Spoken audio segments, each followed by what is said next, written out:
On this week's episode, we talk about our hobbies from childhood until now. So stick around for more.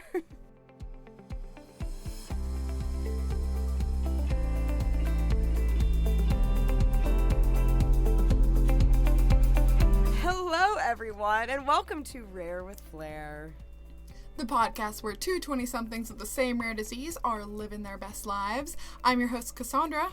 And I'm your host, Casey. Wow, I can't believe I just messed up our own intro. We do that It wouldn't be a Rare with Flair episode if we didn't mess up the intro, like, let's be real.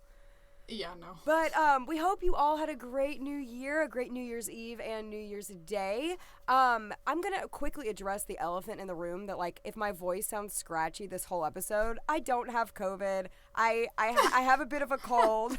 I got tested. I feel like any other time you could have a hoarse voice and it would be fine. But, like, during the pandemic, it's like it has to be addressed or everyone would be like, oh, my gosh, she's sick. Casey, are you okay? But anyway, so it's a new year. It's a new yes. Year, new me. And I wanted to ask you because you were telling me that you are doing, like, cleaning out of certain parts of your life. Is this correct? Yes. Like, tell me a little about it because I also want to do that. Right. So I feel like everyone recently within the modern, past few years, has heard of Marie Kondo. Yes. The Japanese organization guru. So my brother inspired me, aka he was talking about how he did it and I felt guilty. That she has a book called it's like The Art of Tidying Up, and I have decided that I want to try it out. It's all about, for those that aren't familiar with it, it's all about kind of going through, there's a method to it, right? And I'm going to read the book that she has. But you go through different parts of your life, like your closet and your drawers and your mementos and your important documents, and you throw out, keep your important documents, but you throw out everything that doesn't spark joy. And so I think that's really interesting, and I think I have my backpack from undergrad. Yes. I graduated undergrad in August of 2019, okay? I still have it. And I need to clean it out. It's just sitting in the corner of my room, scary. And it's become part of the room, and it bothers me. You're scaring me. Do you know what I literally did today? I cleaned out my backpack that I haven't touched in like 3 years. I'm not kidding. What is happening? But we are on the same brainwaves. Yeah, we always are. But I have cleaned out, like, my entire house. Like, I'm really neat. But my phone, like, you've inspired me to clean out my photos on my phone. Oh, yeah. So I went the past few days, because something my brother was also talking about that is not in the book. He was talking about having lots of digital clutter and accumulating that over time. Yes. And I didn't really think about that, but I made it a goal over the past, like, 3 evenings to go through the photos on my phone. Casey, I think I had, like, over 6,000 photos I do too. on my phone. I do too. I'm scared. Yeah. I gotta do it. And you know what? I'm down to, like, 2,500 photos. Amazing. And I'm or 2,600 or something like that. But I'm so impressed with myself. Yes. I didn't think I was gonna be able to delete so many things, and there were just so many, like, junk photos, like pictures of chalkboards in college, screenshots of my lock screen. Yes, it's so stupid. Or, like, just 30 pictures of the same thing. That's what I do. Yes, because you were at an event or with someone, and they're like, I took a few, and you didn't bother to delete the extras. Yes, that's exactly it. But anyways, we will keep you updated on our journey of clearing out our lives, everybody. Do you have any January goals? I feel like I'm making that, like, a goal for this month. I have been back on it this month. I've been drinking my water. I've been exercising. I've been I've been eating healthy again, because after being really lazy and eating badly in December, which is what you're supposed to do, I started just feeling bad about it. Like, for a while it felt good, but then I felt bad. So now I feel better. Yeah. So yeah, that's good. Getting back on the healthy train. You know what I mean? Yeah, getting, like, giving your body a reset. Yes, and also we have one more goal for this year, which involves you listeners. It involves you listeners, and it'll be happening around, like, March or April, so stick around. You might be excited for that. That's all we're going to say. I Yay. hate to be that person that teases things, but, like, we got to So build up the vague. suspense. Gotta I build it know. up. We're really excited for it. I think you guys will like it too. Yes. So, if you have any guesses, send them our way. Guess. We will neither confirm or deny. Yeah, but... yeah. Guess away at our exciting news. We're so excited about it. Oh my goodness. So, we are going to talk about hobbies and, I mean, kind of on that New Year train, right? Like, thinking about what you want to do, also sort of the nostalgia of what we have done and what we are doing, and so we kind of wanted to cover all of that. We thought this would be a good time period to do that in. Yes, and I wanted to say real quick, too, that, like, you know, some of our episodes are more disability related than others. And this episode, even though it's not technically disability related, our disability will be coming up a lot throughout hobbies because we're going to talk about how we do these hobbies with a disability, which most things in our life are affected by it, you know? So, like, anything we do is going to be a little different. And so we'll discuss that, too. So, let's get into childhood. Yeah. What were you doing? So I think we both danced in childhood. That was a hobby we did. Yes. So tell me about your experience with that.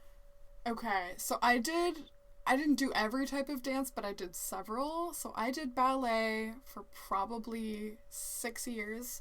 I started when I was just 2 years old, and I stopped doing it when I was about 8. My parents put me in it to help me with balance, and one thing that we'll reference a couple times here is that when we were planning this, we both were like, yeah, being blind really affects your balance. I can't hear you. Can you hear me? Yes. I can now, Cool. but I couldn't for a good, like, moment. Okay. But, I was saying that being blind or lacking some sort of sense really affects your balance. And while we acknowledge that there are blind dancers out there, we are not those. So,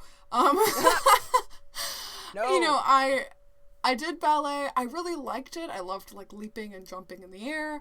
But when it came to the actual fundamentals classes, I realized that, one, I couldn't see the teacher really well, and two, balancing was really hard.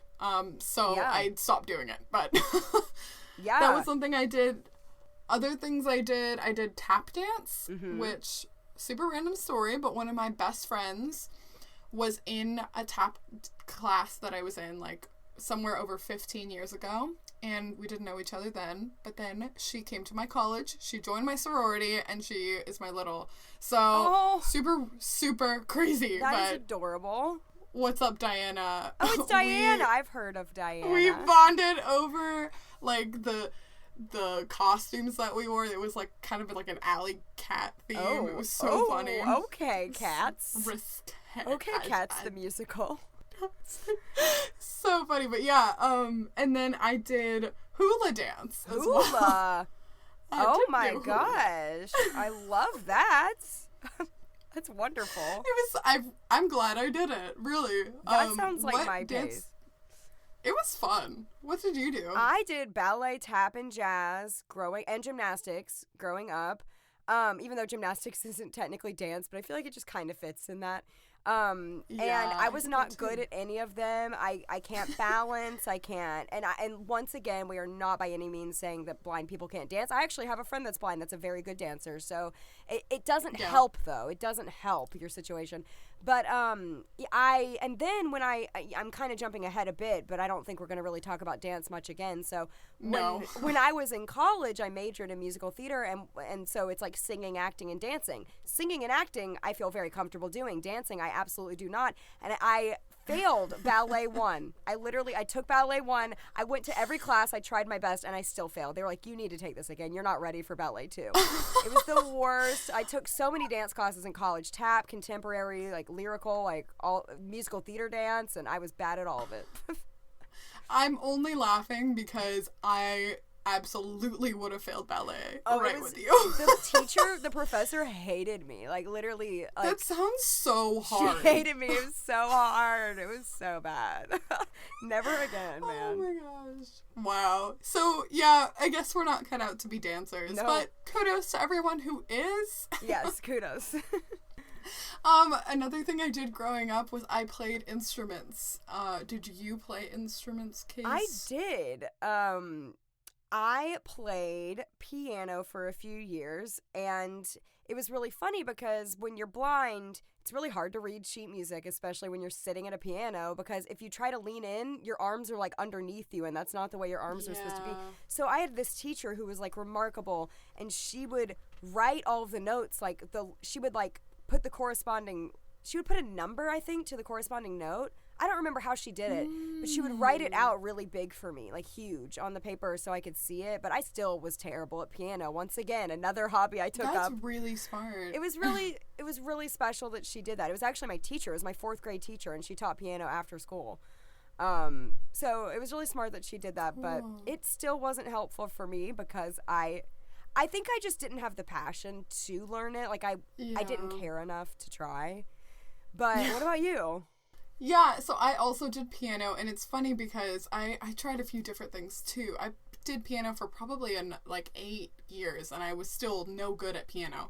Sorry, I'm not laughing at you. I'm just like, no, I know you're not. Like, it's fine. I tried a lot of different things. I had like a music stand like in front of me, so I kind of played around it, which was sort of effective, but also sometimes it was even then still too small. But it was really annoying to have to maneuver around the music stand, so then I had like someone that we loosely knew kind of built this modified music stand that would clamp onto the piano and extend out. I swear I think I used one of those once. Like, yeah, a memory is flooding back to me. Oh my gosh. I think I had I know, that. it was helpful, but by the time I had it, I was kind of getting tired of piano anyway. Yeah. So, it's so exhausting to work around all of that if you don't really love it and you're not really passionate about it, you're not going to, like, try enough, I feel like. Absolutely. And, of course, you know, for all of these things that we're saying, there is, like, definitely someone who is blind who did this thing. 100%. Like Stevie Wonder. I'm no Stevie Wonder. Like, people can play by ear, obviously, you know? Like, that's a thing. I just also think my fingers, like, I have a bit of carpal tunnel sometimes, and obviously I probably didn't as a child, but I think my fingers just aren't, like, flexible and fast enough to even be good, even if I could see. I just don't know. I just don't feel like piano's my thing, but... You know. Girl, I have the longest fingers in the world, and I thought that would help me, but, like, I can stretch over an octave, and that was very unhelpful. Oh, man. Yeah, so, you know. Big hands. Well, are you ready to move on, or did you play any more instruments that you want to mention? Yeah, this is a very random, it's like a trivia fact about me, almost. For 1 year, I played the harp. Really? Yes, I did. I love the harp. I think the harp is gorgeous. I was actually not too bad at it, but I think it was the difficulty of, so the person who taught me, she was very, very well versed in music theory, and through that I learned a lot about music theory. Yeah. It was really foundational for me, honestly, but it was really cool.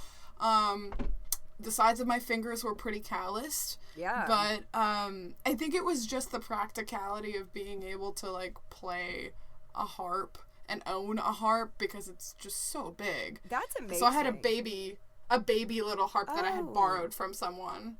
Cute. But yeah, it was really fun. I did not know this about you. I love that. I have a ukulele that I sometimes will fiddle around with, and I tried to teach myself that in high school, like every other high school kid, but I did not. I'm way better at that than I am at piano, but I'm still not by any means like great at it. So, you know, very average. I can play some chords and play a few songs, but nothing great. So, anyways, now moving on. Now that we feel bad about ourselves, moving on to something we're a little better in maybe, and that is like theater and singing. You know, I feel like I mentioned it all the freaking... I feel like I'm annoying. Like, it's like a broken record. Like, I do theater! You're not annoying. But anyway, I do theater, everybody. Did you not know? I feel like I talk about theater, like, every moment of my life. I need to stop. But anyways, I do theater. No, you're fine. And, I know Cassandra can add into this, too, but I wanted to take this moment to talk about how I navigated theater with my disability a little bit. Because I know a lot of parents who ask about this a lot. of my kid wants to be on stage. How do they do it if they're blind? So one of the things that parents are often concerned about is the bright lights on stage. And this could be for dancing or singing or acting or what instruments, whatever, that requires you to be on a stage. Personally, I want to hear your take on this too, Cassandra, but personally for me, like the sunlight really, really bothers me, but stage lighting has never really been an issue. And I might have even mentioned that in the pod before. I'm not sure. I don't remember. But so it's not really an issue for me. And there was a few times where there would be a spotlight on me where it was a little much, but I just asked them to dim it a little bit. Like, you know, you can always ask for your own accommodations depending on what you need, but I would say let your kid try it, and it might not end up being too much of an issue. Yeah, I remember I mostly did theater. I was like musical theater in high school, and I did it on and off growing up. And I think, the spotlight was a little hard. I felt like I was in a column of light. It was a really, like, strange feeling for me. But most of the time, I mean, it is, like, pretty super bright. Most of the time, though, you're not always facing directly front. Yes. And you're not always staring directly at the lights. Right. You're usually, like, tilted to the front, but you're, if you're dialogue, you're talking to someone next to you. So that's true. You're not always directly facing the lights, so that really helps. And I mentioned this when we were planning it, but I can't see the crowd at all. Me neither. Which honestly is kind of helpful. I love it. I just see like the end of the stage, and that's it. There's nothing else. There's nothing else. I've even talked to sighted people who kind of say that experience too, because the lights kind of blind everybody, and you can't really see, and then we especially can't see. But I think blackouts are even harder, actually, than the bright lights. Yes. I ran into a pole once during a blackout, and when I was a little kid, I would crawl on my hands and knees to get off the stage. And then sometimes in college, I would have a designated person to kind of grab onto when a blackout would happen if I had to get off the stage quickly. I think I would do that, too. Yeah, I'd kind of grab someone instinctively, even if they didn't know. Yeah, even if they didn't know. And then also navigating the sets can be a little, like, if it's a lot of sets have a lot of stairs, and, like, for that, I would just say, like, I would always take some time after rehearsal alone to, like, just walk the set and get familiar with it myself. So there are ways, memorization plays a big role into it, too. Yes, and just getting comfortable with it. And, like, there are ways to accommodate if that's what you or your child wants to do. So theater and singing and all of that was actually a hobby I stuck with and I felt good at, unlike instruments and dance. So I know you've had your fair share of doing like choirs and all that kind of stuff too. So I did lots of choirs growing up. I think it was, I would say, the longest hobby I'd ever had. Yeah. So that's something we're actually kind of good at. Pat on the back for us. Hey. Yay! And back to things that we're not good at. Let's talk about not good at all. Sports. You're better at sport. You're more athletic than me. Let's be fair. But I'm not that athletic. I know, but you've actually played sports, though, right? Like, you've actually done that. Because yeah. You could go first. Did you play any sports growing up, though? I was on a cheer. I did gymnastics, and I was on a lot of cheer teams. But I started theater when I was I started singing when I was 6, and I started theater when I was 8. So that was like my whole, and it's very time consuming. I feel like sports are too. So you can't do both. Like if you have one extracurricular outside of school, that's pretty much all you have time for, Yeah. I did do cheer for years though, but I don't know if cheer is an actual sport, and I was not good at it. Was it like acrobatic cheer? No. And I do think cheer is an actual, I take that back. Cheer is an actual sport. It was the cheer I was doing I was like screaming and clapping. Like, I don't know. Yeah. I totally did that too. But I know. I think the sport element is if it's more like gymnastics. Yeah. But I did do gymnastics also. I did soccer. I was so bad at soccer. Another random factoid that includes the heart is I once tried figure skating. I am obsessed with that. Obsessed. So it's a really funny random story. I'll try to be fast with it, but my mom was telling me this recently. Okay, so I took one of the very basic figure skating courses offered at the arena that was closest to us, and my mom so I would think I wasn't very old. I was maybe 7. So I think my mom told the instructor, like, hey, she's visually impaired. Just an FYI if she can't follow you. You know, she wasn't asking for special treatment or anything.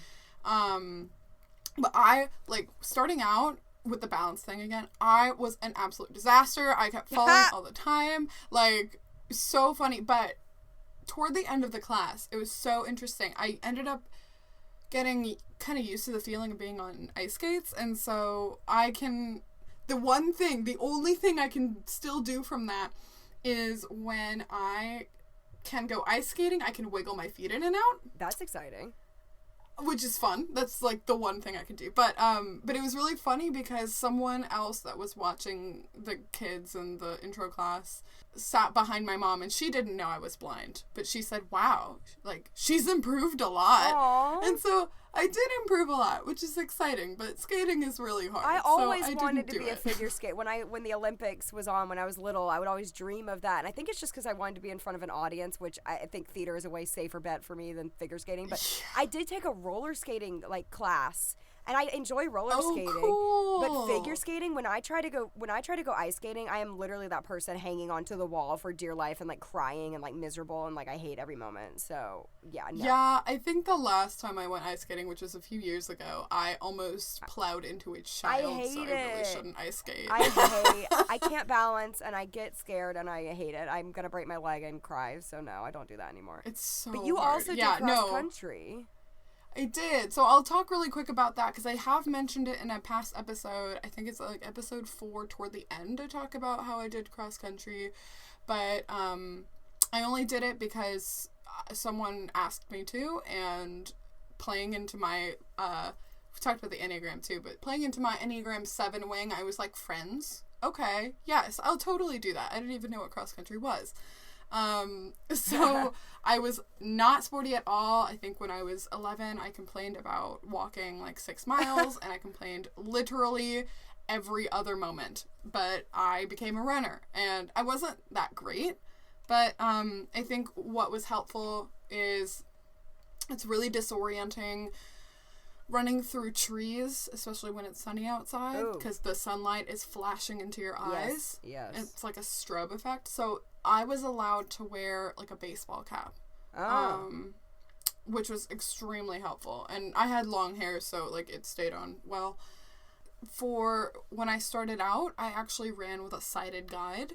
So it was just someone that ran alongside me, and they would tell me there's a root, there's a dip in the ground, that kind of thing. I did it for about 5 or 6 years. So I went to a small school. We went back to almost all the same courses every year, and we would walk them before. So part of it was that memorization you were talking about with theater. Yes, exactly.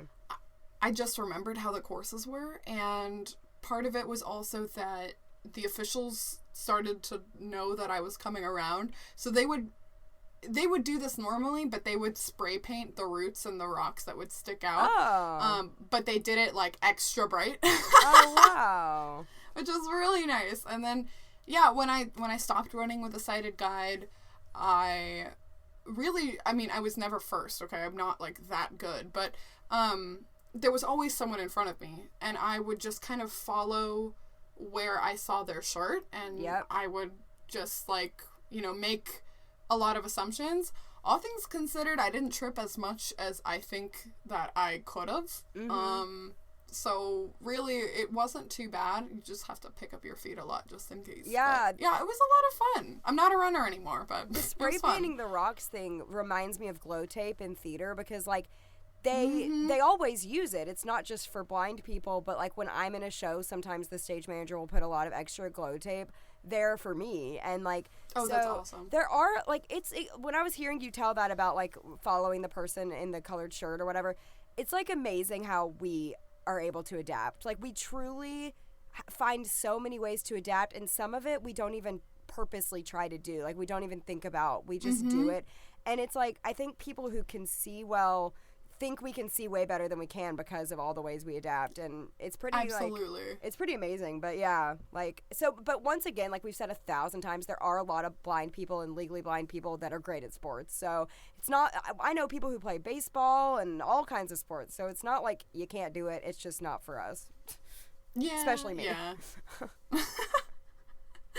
No, but you still work out. Like, you're still like fit. I like fitness. I like cardio, and I do that, but I'm not athletic. I think there's a difference maybe. I don't know. I'm just not sporty. I've never really liked sports. I'm more artsy, so. Yeah. So the next thing is reading, because this is interesting. I think I've talked about on the podcast before that I grew up really being frustrated by reading, and I never liked it. And I think I've even said this on the pod. Sorry, y'all. I am very repetitive probably. But when I was like 15, I read Twilight by Stephanie Meyer. And I, like, is it good literature? Probably not. Not really. But at the time, that was an easy read that got me hooked. And from then on, I read everything. Every young adult, like, at that age, you know, all the Hunger Games and everything. And I became obsessed with reading, and I still love it. And so reading is one of my biggest hobbies, and I think it's a super interesting topic for a legally blind person to say they love reading. So I can read a normal physical book, but I don't at all prefer it, and it hurts my arms really bad to hold it that close to my face because we have to hold it so close. It hurts my eyes. It strains my eyes. It's just not... I love the idea of having physical books on my shelves, but it's not practical, and it took me a long time to say no to that because I wanted to so badly do that. But I use a Kindle, which I can make the font as big as I want, and also I prefer a Kindle over a screen like an iPad because they use e-ink, so it doesn't give your eyes the same strain as using a screen. It looks like a piece of paper, and you can put a light on it too, so you have some light. And then I also love audiobooks. Audiobooks are great. And, you know, I was talking with Cassandra the other night about how there's all this argument of, is audiobooks, are you really reading? But I believe you are. If you're still getting the exact same information, I think you are still reading. And, of course, a blind person is going to have that opinion. But anyway, sorry, I just talked for 3 hours about reading, but I'm very passionate about it. No, that's awesome. No, you should tell us what one of your favorite books is, though. Oh, man. Oh, you put me on the spot. One of. It doesn't have to be, like, the top. Oh, I have so many. I love Roald Dahl. You know, he's a children author, but I really love Charlie and the Chocolate Factory and Matilda and all of his stuff. He's one of my favorite authors when I think of, like, my favorite authors, but I just have That's so cool. I love all genres. I love all books. I used to have a BookTube channel on YouTube. Yes! Everyone should go and look at Casey's BookTube. It still exists. Man. I'm gonna put it in the show notes. Oh, God. This will make... If you haven't gone and looked at our show notes yet, maybe this will be what cracks you to go look at them. I had a BookTube channel for a few years where I would read and review books. So if you want to go look at that... That is there. Yeah, I used to, it's funny, we talked about this in our school episode also, but I read really early, and so I read a lot growing up. When I was a lot younger, and up through probably high school, I did a lot of, like, recreational reading. Mm-hmm. As soon as I hit college, I just started lacking the time. And then my interests sort of shifted, and so I became more of, like, a video game person. Not that I don't like reading still. It's just not something I do as often. Yeah. But with reading, I don't use a Kindle. I use an iPad, but when I was a student, I used this service called Bookshare. It's available for free to students that have, like, IEP programs and also college students for... people with print disabilities, so if you have dyslexia, if you have severe motor disabilities, or if you are blind, visually impaired, you know, any of those categories, you can use it. So I could download books for free, and I would read them on their app on my iPad, and I would just invert the contrast, so I had, like, black background with white text. Yes. I feel like that was the best, contrast for me being able to sit in front of a screen for long periods of time. Mm-hmm. So yeah, no, and I do really love reading. I think the last book I actually read though was probably November, so it wasn't that. Oh, well, that's not too bad. I thought you were gonna say like 5 years ago or something. That's not bad. Oh no, I read like at least 3 books last year. That's not bad. You know what? is not the No, worst. that's more than some people. I mean, it's all about just a hobby. It's not like a contest or anything. But I want to hear about your video gaming because I also enjoy gaming too. So like, we wanted to talk about this as a hobby too. Yeah, I love video games. I played them a lot growing up, and I think kind of in high school, college, I started not having as much time, and I felt that a lot of my friends weren't really doing it either, so it was kind of just a me thing. But then toward the end of senior year, I actually, this is more really fun facts. In college, I studied computer science, and we had to pick a concentration, and I picked game design. Oh. So, because I thought that sounded really interesting. It is. So I did a capstone design course, which is like something that most engineers have to do. It's some like a big design project you do over a semester. So my capstone design course was like designing a video game with a group, which was a lot of fun. But like that and a handful of other reasons kind of got me back into gaming, and so I've done a lot. I play a lot of different games. I play on PC games, first-person shooters. I'm actually not the worst at first-person shooters. Wow. But I have to have like a big gun with like, and it has to be a game that has, some video games have like the crosshair, you know, where you're aiming your gun. If it's on like an enemy, it turns red, and that is just immensely helpful if you're blind. Yeah. Yeah, No, I do like, that. I think people think like, oh, you're blind, you can't play video games, and it is harder, but I think, you know, if you're playing alone, it's pretty easy. You can get as close as you want. If you're playing with a friend, you can just both sit close, or just you. Sometimes it'll just be me sitting close and my friends further back, or just try to get a bigger screen. And in this age, especially now in the pandemic, but a lot of people would just play games online with other people. Absolutely. So, absolutely. you know, so you don't many even ways. have to worry about that. It's so great. And so I mean, I love everything from like Animal Crossing to like more, you know, I finished a shooter last year called Half-Life, which was like really fun. It had a good story. And then I've played a lot of games through the pandemic. I got a Switch like right as the pandemic started. Jealous. But there was this pack in September of 3D platformer Mario games, which is, you know, just like it's like a Mario game. You go through a level and you jump on things and you avoid enemies and whatever. But it was like Mario 64, Mario Sunshine, and Mario Galaxy. And I am proud to say that I 100%ed Mario Sunshine and Mario Galaxy, which Mario Galaxy took forever.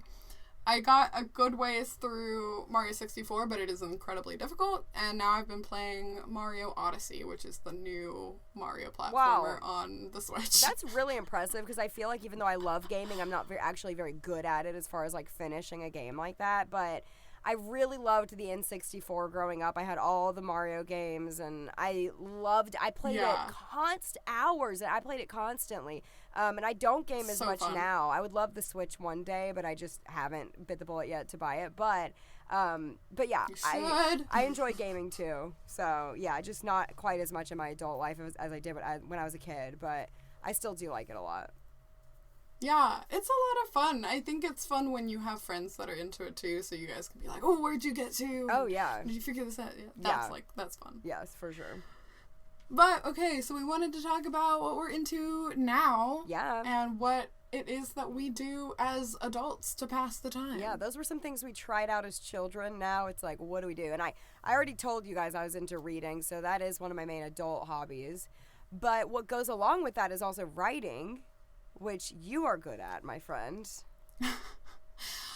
Thank you. I feel like writing feels sort of like work to me, so I don't do it that much, but I do like to do it sometimes. So the way I keep up with writing is I write for the National Organization for Albinism and Hypopigmentation, so NOAA. We're both involved with NOAA. They're great. They have a quarterly magazine, comes out 4 times a year, and I write something for each of the issues. So I kind of committed to doing that throughout 2020, and I did, and I was really happy about it. If you want to read those articles, I have a personal blog. I very much don't update it that often, but, you know, I do post the content that I write for Albinism Insight on my personal blog, so, like, I'll link that in the show notes, but that's sort of what I've done with writing. Yeah, no, and you are really talented. Like, I definitely recommend checking out the show notes. Even the show notes are written by our own Cassandra over here. I do write the show notes. She writes the show notes, and so, yeah, I think if you want to, like, get a taste of her writing, obviously show notes are more bullet points, but she always has a fun little intro to them, so definitely get a taste of her writing by looking at the show notes and her blog. Thank you. Which, girl, you too kind. Is exciting. And it's funny because, like, you do the show notes and you have a hobby of writing, and I do the editing, and I've always had a hobby of editing and videography and Wait, are you gonna tell about what, like, how you edited videos growing up? Yeah, well, like, oh gosh, well, what she's... You don't have to. No, what she's referring to... Well, first I'll say I started using a video camera. I'll talk about that, but I started using a video camera when I was, like, 7, like, my parents' video camera, and you know why? Is because when I zoomed in, I could see things. And I discovered, like, this is a way for me to see. Wow. And I would carry the camera around everywhere. And just zoom. Yeah, it was a huge camcorder, you know, from the 90s.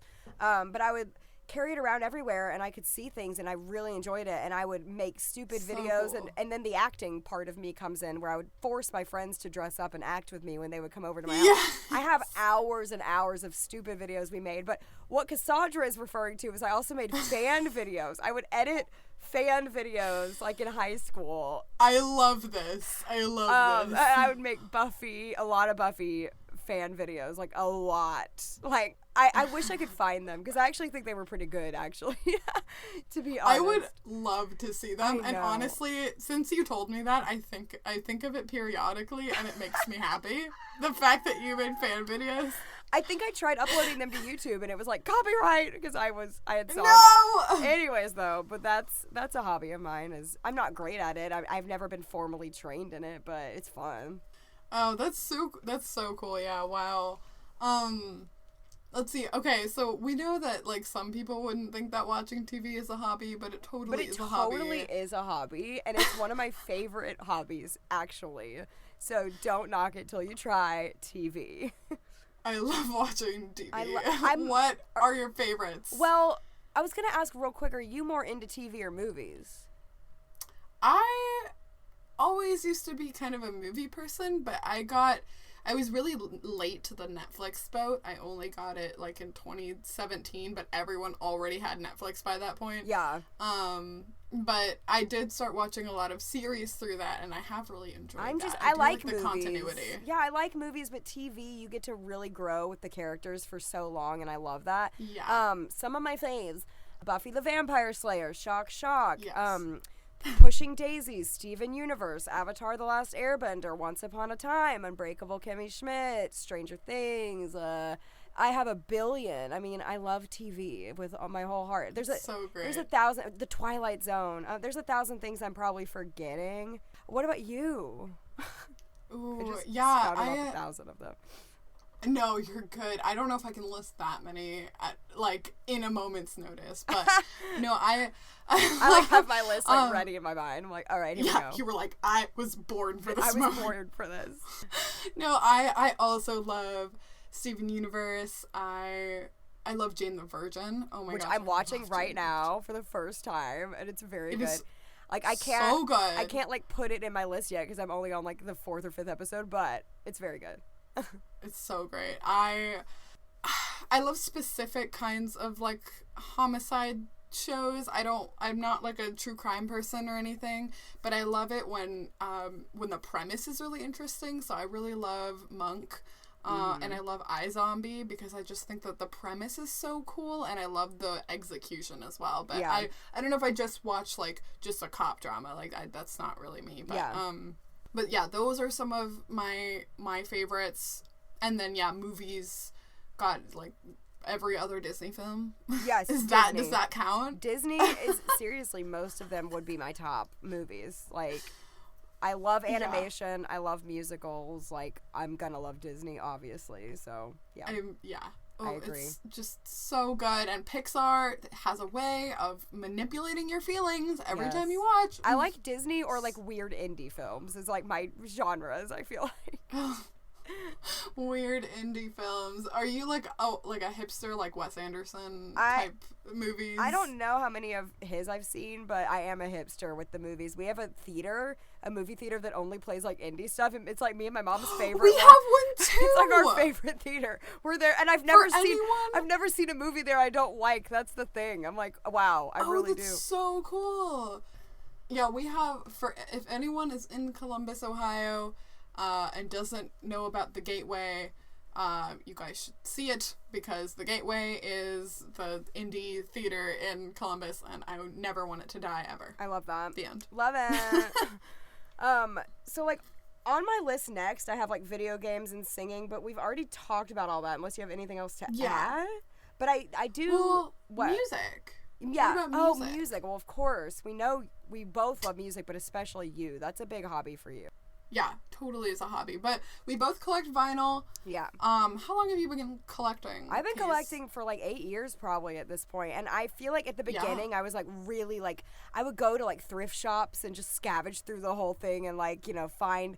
I would love it when I would find something I really wanted, It's a fun feeling to just go through old records. And I even buy new vinyl too, like, that's current albums. But yeah, I started kind of, I don't want to sound hipstery, but I kind of started right before the big blow up of vinyl being like a trend again, But it was exciting for me when it became a trend again, because then a lot of the current albums I like were made into vinyl, and so that was exciting. Yeah, I love that. I started collecting probably 6 years ago ish, so it's also been a bit. But no, I love buying modern vinyl.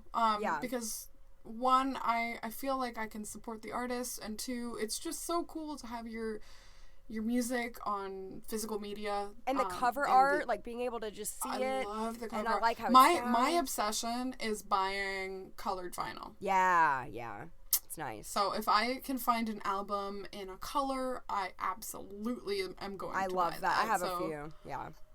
Yeah, I'm not like hardcore, like I'm gonna collect super rare items and whatever, but I just like collecting music I like, and it's just fun. Yes, absolutely. Yeah, I love following artists. I would consider that a hobby, just because I'm really invested in some bands and some artists, and recently I've followed our local alternative radio in Columbus. I really love them. They're really great. Yes, and just all the friends you've made. Them. And I love like also just going to concerts and all of that. Like, yes, it is a hobby. Like, I would consider music a hobby, and my music taste isn't too broad. I kind of listen to what I like, but at the same time I am really invested in the artists that I like. So yeah, for sure. That's totally a hobby.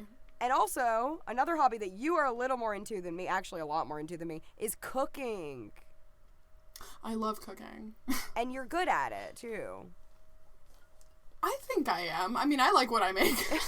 That's all that matters. And I'll cook for, it's hard to cook for one person sometimes, but I will, like, cook for me, and then if I end up with leftovers, I'll like bring them home, or sometimes I'll cook for my parents, and they seem to like what I make too, so I'm glad about that. But no, I really like cooking. I love trying out new recipes.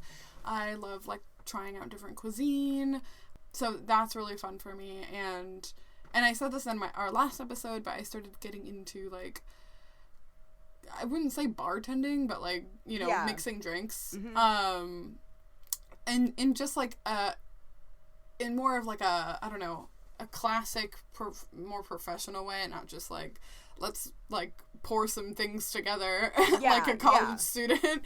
But yeah, my brother got me for Christmas, he got me this book. It was a cocktail book from America's Test Kitchen, which is really cool, and I read a lot of it, and it's super interesting, just like learning about where like different alcohols come from, and it's just like cool to know that stuff too. Yeah. I don't know, maybe one day I'll get to flex that. No, that's really, yeah, like the next time you can have people over, like a party or whatever, you can do that. Just like throw around my shaker like, oh, yeah, effortless. I am not. No, I'm not like that. I'm not good at cooking, and it's not that I couldn't be good at it. It's just not something I've ever enjoyed enough to try to be good at it. But I really do like eating healthy, and I do get joy out of like finding easy, healthy recipes to make and stuff. And I do eat at home a lot. It's not like I just constantly order in. I just make like really easy things. I'm not ever like really going out of the box, like trying cool new recipes that take forever. Like I'm not good at that. Like I would mess it up, but you know, I can make some things. I'll just go ahead and say to the listeners, just in case it's a weird cutoff, we accidentally had a technical issue. We are back. It is fine. We're all good. So, but we were talking about cooking. I was just saying, yeah, I'm not a big cook. But you do like being healthy. I like being healthy. I am really passionate about eating healthy when I can. I'm not one of those people that's never going to cheat and eat bad. Like, I eat terrible at, like, Christmas, and it's fun. But I like the way it makes me feel, both physically and mentally. Like, it just makes me feel like I'm, like, you know, making good choices. I don't know. I don't want to be that person. What do you eat that makes you feel healthy? A lot of fruits and veggies and, you know, like, lean meats and, you know, all the stuff they tell you to eat, basically. Ooh, look at you. Yeah, so I can't really eat vegetables. Oh, yeah, because... Yeah, because, like, of my intestines, my ostomy, if you guys have no idea what these words mean together, go listen to episode 6. Episode 6?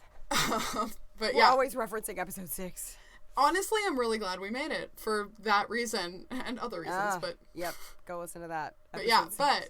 Hey, I do like vegetables. I just can't have a lot of them. Yeah, exactly. No, I love like roasted cauliflower. So good. I love all vegetables. Yeah, love broccoli, love cauliflower, love it all. Lovely. Okay, speaking of being healthy, I know that you also like to be fit. What are some of the fitness things that you do? I do. Like, I'm not, like, super into, like, crazy, like, strength training or crazy stuff, but I walk my dog twice a day, and I walk him, like, a really brisk pace, and then I do cardio, too, and I like to dance. Like, I like to just put on my favorite music and, like, do, like, I have specific moves that I like to do that are kind of, like, aerobics, I guess, kind of moves. Mm-hmm. Do you do Zumba? Have you ever done Zumba? I love Zumba. Zumba's so fun. It's seriously such a workout. It is such a workout. You are sweating hardcore by the end. Ooh. I love Zumba. I love yoga. I love Pilates. I was really into Pilates before the pandemic. I went like twice a week before the pandemic. I don't go anymore because I don't leave my house.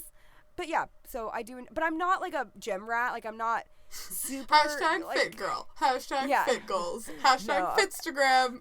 And those people are great. Like the people who really love it, they really love it. I don't like love it. Like it kind of like annoys me when I need to work out. But it makes you feel good. But it makes me feel good at least afterwards. Beforehand, I'm not really ready to go. But yeah, it makes me feel good. I like it. And you jump rope, which is awesome. I do jump rope. Yeah, I started doing it last year, and I've done it like on and off. I mean, again, I'm not like super duper consistent with it, but I think it was the workout that to me was the most exciting and energizing because I didn't want to run anymore, and I just felt like, you know, just going on an elliptical wasn't enough, and I was kind of bored. But jumping rope is really fun. It's very rhythmic. I have like this playlist of music that I love, with like a really fast, steady beat that I can jump rope to, and I'm not like super good at like jump rope tricks or anything, but I can do it on one foot, and I can do high knees and the butt kicks and, you know, just the normal single unders. But yeah, no, I can't do a double under though to save my life. Like, no. I can't do any of that. So, but I love hula hooping if that's another kind of exercise thing I do sometimes. It's like, a good core workout. I love hula hooping, yes. So, those are fun. And then I think the last thing we had was travel. That's a hobby of ours, especially, I feel like once again, you a little more than me. I'm a little bit more of a homebody, but I do love to travel and I do miss it. Yeah, traveling is so fun. I love both local travel and then also just, you know, domestic, international travel. So fun. I love it. Local travel to me means like exploring like new cafes in my area and taking the bus somewhere and exploring and walking around, and maybe with a friend, maybe on my own. If it were safe, I would totally be doing that, but it's not safe. And then, yeah, domestic travel, traveling to different states. And I love traveling with my parents. It is such it is such a blast to travel with my parents. Like, yeah, and it's funny. I feel like people assume because I travel with my parents, like, that I, like, you know, I do pay for a good part of it. I pretty much pay for my portion of it. Just, you know, I'm not like, I feel like when I say that, people make the wrong assumption, but it's just fun to hang out with them. You know, they also understand the pace I need to go at, because exactly. You know, I think having chronic illness, like, we can do up to a certain point, but, you know, sometimes we just get really tired. My parents have more stamina than I do, which is hilarious, because as a graduation gift, we went on this tour of, like, Central / a little bit of Eastern Europe, which was just amazing, and I had always wanted to do that. But Casey, I kid you not, like, the second to last day, I had not been getting, like, a consistent 8 hours of sleep because we were, like, very go. Casey, I got a migraine. My parents were fine. They were fine the whole time. I was exhausted. Oh, yeah. But it was still really fun. That's the one hard thing about travel, is I do often completely fall apart by the end, like, physically. Like, I'm not okay at all, and I need, like, a lot of help by the end. We bring a huge medicine bag with us everywhere we go, just in case I have a health issue. We have everything we could ever need. So, but no, it's really fun, and it will be so much fun to do it again. We will appreciate it even more than we ever did, I know. Cannot wait. When we can do it again. But, if you're ready, we have a game. A game. My voice is so hoarse, I can sing really low now, like, a game. Yes. And I feel like I always have to sing a game. This game is just, like, icebreaker questions, and I guess we can kind of do rapid fire, but not necessarily. Like, what do you think? Is that how we're doing this? Sure. I will start off. What is your favorite scent? Ooh, I have a lot of scents I love. Me too. The smell of coffee is always, like, it's such a beautiful smell. I love the smell of leather. I have leather jackets that I am just in love with, and so, like, I love that. I always liked the rain smell, the kind of pretty earthy smell. It smells really good. I'm a big fan of, like, you know, kind of musky smells. I love those. So I always, like, joke around that I always like the manly candle smells and, like, the yeah, those are good. But yeah, what about you? I like Christmassy, like cinnamon, apple pie. Like, I like pumpkin, and I love coconut smell, like, in the summer, and like coffee. Sunscreen. I love the smell of sunscreen. I love it. And I love coffee smell too, and, like, lemon smells, and I like all of that. I love citrus. Ooh. Yes, and my dog. I love the smell of my dog, Rupert Giles. I sniff him in. My friends tell me I am literally losing it, and I believe them. They are like, Casey, please stop. But you know that smell when, like, dogs have been laying in the same position for a while, and then they move a little bit, and they smell like Fritos? They do smell like Fritos. I love that smell. I love it. I literally breathe him in. Like, when I'm near him, I sniff in. And my friends, I can't believe I'm even saying that on the podcast, but I don't even care. Like, I love the smell of my dog.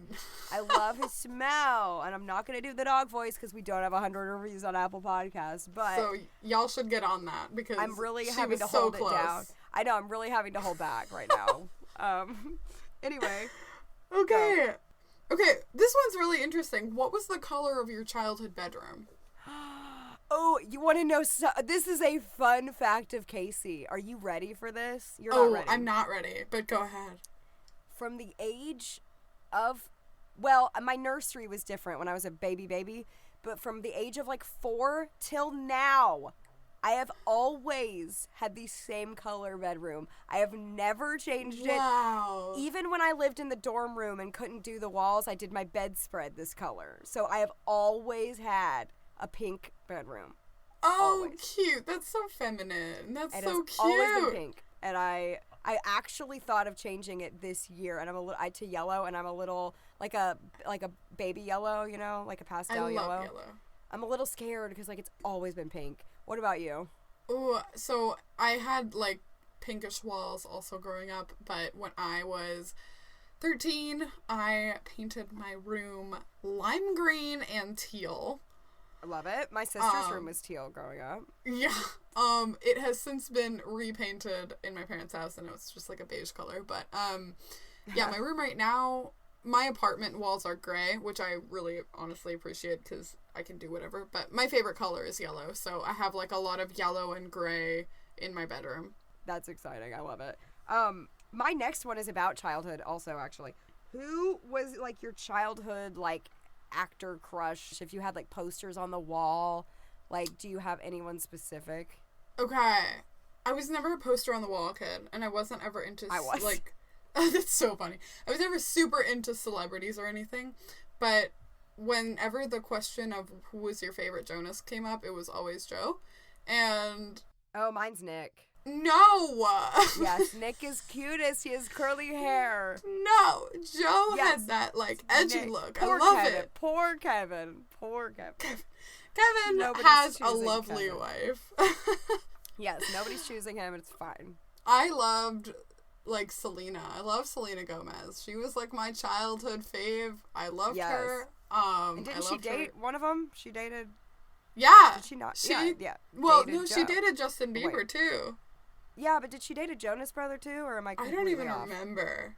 Probably. Okay. But no, Yeah. she's phenomenal. I still follow her. Probably follow her more now than I used to, but like I think she's amazing. Anyways, who was yours? As far as like childhood like crush, I was kind of into Ricky Ullman from Phil of the Future. do you remember that show? Oh my gosh, I think that was like slightly before my time. Oh goodness. I never watched Phil of the Future. Oh no, I'm old. Oh no. I'm sorry, I didn't want to date you. No. I love that. Okay. What was the name of your first pet? And I think you've said this before. Oh, my first pet. Oh my gosh, I'm gonna cry. His name was Sugar. He was my everything. He lived to be 17, and he was a Bichon Frise, which is the reason I got my current one, Rupert. And he was the best dog. I mean, I had like 2 dogs after him, and he was the best dog. Like, I mean, I had a few other random pets kind of before him, like a rabbit, but we didn't have that rabbit very long. And so, like, when I think of like childhood pet, like that was the real first one for me. Mm-hmm. What about you? My brother was definitely more of the animal person. So he had like a hamster and several hermit crabs, and we had goldfish at one point, like every kid. Aww. But our childhood dog was named Rascal, and he was like this big fluffy golden retriever, and he was so sweet. He was such a good boy. He was very even-tempered. Even like, I mean, I still like, I remember him when he was older, so he had like a lot less energy, but still like, even growing up, like he had energy, but he was never, like, destructive. He was a really chill boy. That's exactly how Sugar was. Rupert, my current dog, a whole other story. He is the most bouncy, hyper, playful, happy thing ever. But he's just a happy little fluff. Sugar was an old soul, man. Okay, so then my last one is, what is your go-to karaoke song? Like, if you were at karaoke tonight and you had to choose a song. Oh my goodness. Oh, that's so hard. I know, it is really hard. I have to think. Okay, I can say mine while you think. I think if I had to choose, I would say Ironic by Alanis Morissette. I've dug that in karaoke. Skater Boy by Avril Lavigne is fun. Yeah, they're just so... I Will Survive, I used to sing sometimes. That's fun. Oh, so funny. I know I don't know. This is so random. This shows, like, my... like weird music taste. There's a 90s band called Cake that did like a really great cover of I Will Survive, which I really loved, cool. which is what I just thought of. But no, oh man, Straight up, like, I honestly mostly pick Disney songs because I know all that's the great. words. No, yeah, that's actually a great one. You can never go wrong with that, ever. I think I've done Reflection Part from of Your Mulan. World. I've done Part of Your World. I've done Colors of the Wind. I know all of those words. Of course, yes. I just have to pick something that I'll know all the words to, but also that I won't be, like, outpaced. Like, I'm not gonna pick an Adele song because I'm not that good. But, yeah, like... that's scary. No, you don't want to, like, be too serious with it. No, that's fun. Yeah, I like to pick a fun song that people are gonna sing with me to, not something where I'm being too serious. So, let's see. I'm thinking of, like, really classic songs that people would, like, really dig. But I know all of Bohemian Rhapsody, and I pretend to sing all the parts. So yes, we need to do that together. That would be a blast. A blast. So fun. Okay, so. Speaking of records, I really like this one. What was the first record you got? Oh, no. I don't know if I know. Ooh. What was one of the... You can answer, like, one of the first ones, maybe. That, like, an earlier one, maybe. I collect a lot of Joan Baez records, and I would... She's a, like... folk singer. She was really popular in the 60s, but she's still alive, and I think she even still does some things, even though she's very old now. But she has 1,000 albums out, and you can always kind of find her in thrift stores, and just because she has so many albums. And so I collected a lot of her at the beginning of my collection, and I love listening to her on vinyl. So yeah. My first vinyl was a gift from my older brother when I had told him I wanted to start collecting. So he gave me one of my favorite albums, which is Modern Vampires of the City by Vampire Weekend. Oh, yeah. Really phenomenal album. I just, like, so hail it as, like, the beginning of my collection. Yes. I love that you remember. I'm so sad I don't, because I usually have a good memory with those kind of things. I think I probably bought a few at the beginning at the same time. You know what I mean? Right. This was fun. Woo! Thank you, everyone. We are so happy to have had you on this journey. Why do I talk like a Southerner? You always get Southern at the end. Why and do I always do this? You always do, and I love it. We have, like, awesome. little things we're always going to do. Awesome. All right. We've had an awesome time with all of you, and we hope to see you in 2 weeks. Not hope. We will see you, and we won't even see you. You'll hear us. It's weird, but in 2 weeks. Give us those ratings yes. so that you can hear Casey's dog voice, and as always, email us hello@rarewithflair.com. Show notes. Follow us on the Insta. Twitter, all of the above. We love you. Bye. Bye.